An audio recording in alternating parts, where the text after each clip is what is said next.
The story begins by showing the time when an alien species named Nottage attacked Earth. Due to the pollution caused by these notages, humans could no longer live on Earth. They had built many bunkers inside the Earth where they lived comfortably. However, the army was determined to eliminate the Nottage and reclaim their land at any cost. Thus, from time to time, groups of soldiers were sent to the surface to kill the Nottage and save those who were still on the surface. We often see groups of military soldiers going out to help those hidden on the surface and to eliminate the Nottage. Here, we are introduced to a soldier named Alan, who was assigned the task of spending 100 days in a nearby bunker because some activities were occurring in the forest that he needed to monitor. He was required to inform headquarters periodically. The bunker was quite large, and Alan was commanded to spend 100 days there, but he could not venture outside the designated area of the bunker. Inside the bunker, there were numerous security cameras monitoring everything, and if any activity was detected, Alan would need to report it. Alan now settled in comfortably, stocking up on food and supplies for his 100 days, while also exploring the spacious bunker, which was designed in an advanced manner to accommodate a person comfortably. Alan continued his duties, monitoring everything around him. One night, while on the terrace smoking a cigarette, he realized that he had saved up 100 cigarettes for himself to enjoy leisurely. Suddenly, Alan heard some noises coming from the bushes, so he shined his light to see what it was, but found nothing. After conducting his routine check, he returned to the bunker. Just then, he suddenly heard the sound of something scurrying away. When he quickly went to check, he found a small white mouse running into its hole. Alan wanted to catch it, but he was unsuccessful. An announcement was made in Alan's bunker that a group of notages had attacked fleeing humans who were heading toward headquarters, killing them. The likelihood of notages being in the area was significantly high, making Alan even more vigilant. To report back, Alan continued to follow his routine, eating, exercising, and conducting all the necessary checks. Before he knew it, 15 days had passed. One day, Alan noticed something moving in the bushes on a nearby camera.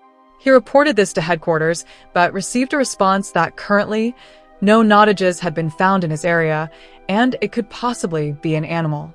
Not overthinking it, Alan returned to his duties. While eating, the same white mouse came near and started squeaking.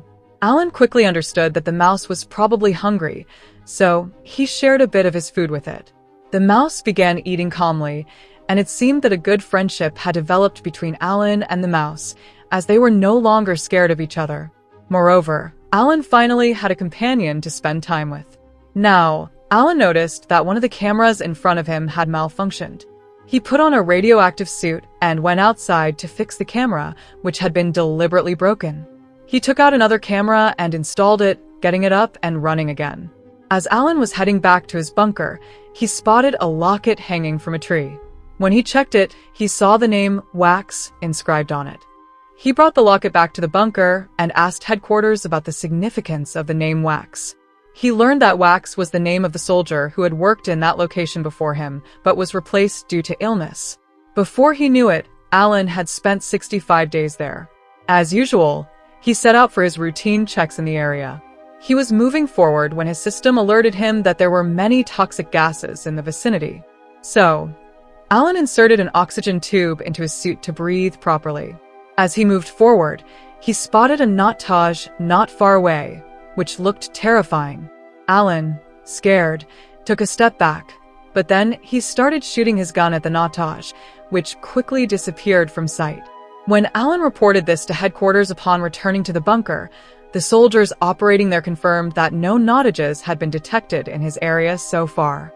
Alan felt that something was amiss, so he went to the section of the bunker where Wax's locker was located.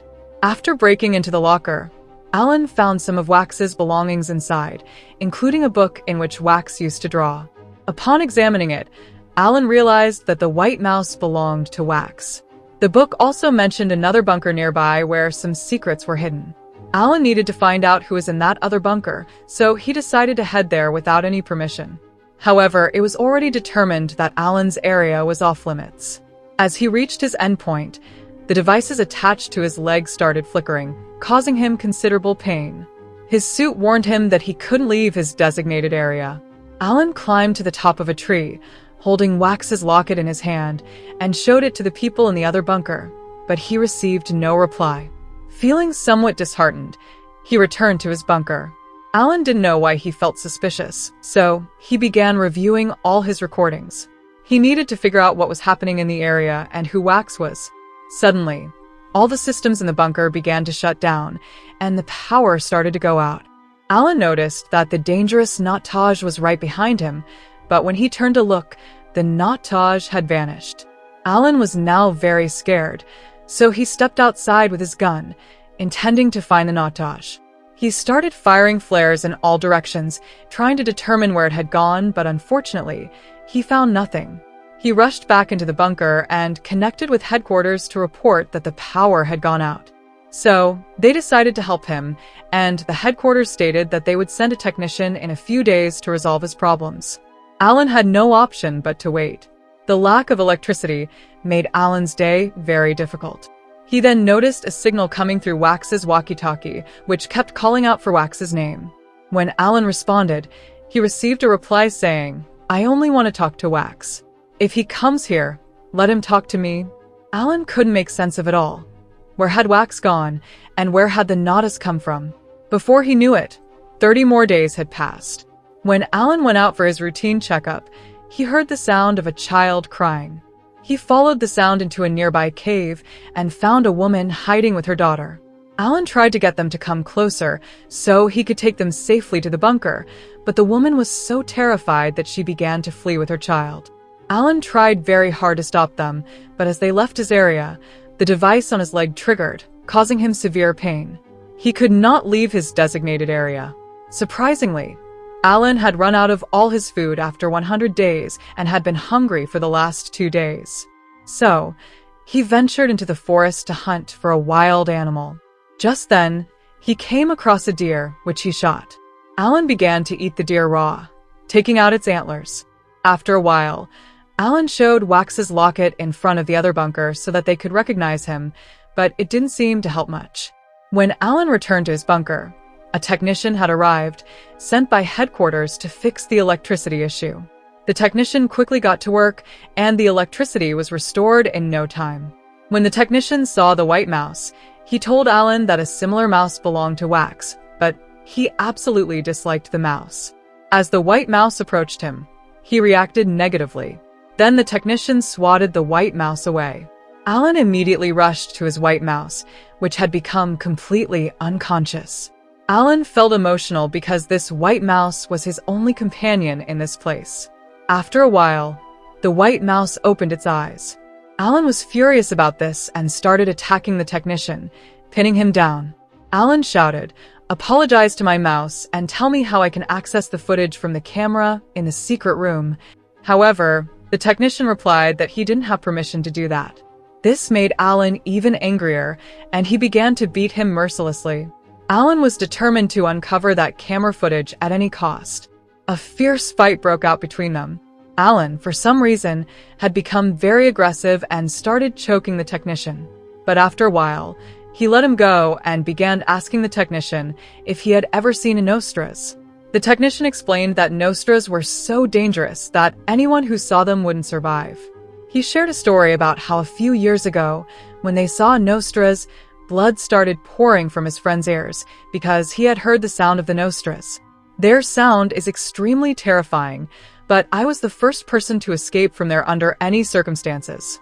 Now, Alan tortured the technician to extract all the access codes to acquire the security camera footage. Alan continuously began checking the footage, which showed Wax. Wax had also come to spend 100 days in this bunker. In the initial days, Wax's behavior was completely normal, but after 50 days of isolation, changes started to occur in his behavior. He began talking to himself, and it was then that Wax revealed a dark reality. He stated on the camera that there was no such thing as a Natas. The army was misleading us. After that, Wax screamed loudly, and the footage cut off. Alan now understood that perhaps there was no such thing as a Nostras, and that the military forces had spread rumors for their own benefit. They wanted everyone to build bunkers underground so that the army could acquire as much land as possible. Until now, we had only been told stories about Nostras. There was no actual structure to them. Alan wanted to prove to himself that there was no such creature as a Nostras. So, he went into the jungle without wearing any protective suit. However, after walking a short distance, he was chased by the same dark shadow that he had been running away from in fear. Alan remembered that he had cut off the antlers of the deer and left them outside, so he picked up the antlers and stabbed them into the body of the dark shadow. After repeatedly striking, the dark shadow fell dead to the ground. But when Alan checked, it turned out to be not a dark shadow but Wax, who was wearing a costume. Alan was completely shocked because the military had claimed that they had called Wax and that he was perfectly fine. Alan was also very frustrated because he had taken an innocent life. From this, Alan was fully convinced that no creatures named Nadas had come to Earth. He returned to his bunker, got dressed, and told the technician that if he wanted to leave, he could go. Alan then immediately took his weapons and headed toward the other bunker.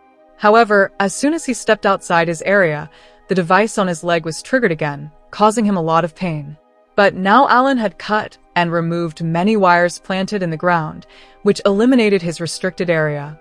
He quickly reached the other bunker, where he saw several body parts lying around. There were many dead body parts of soldiers, and suddenly a loud noise began, causing blood to flow from Alan's ears.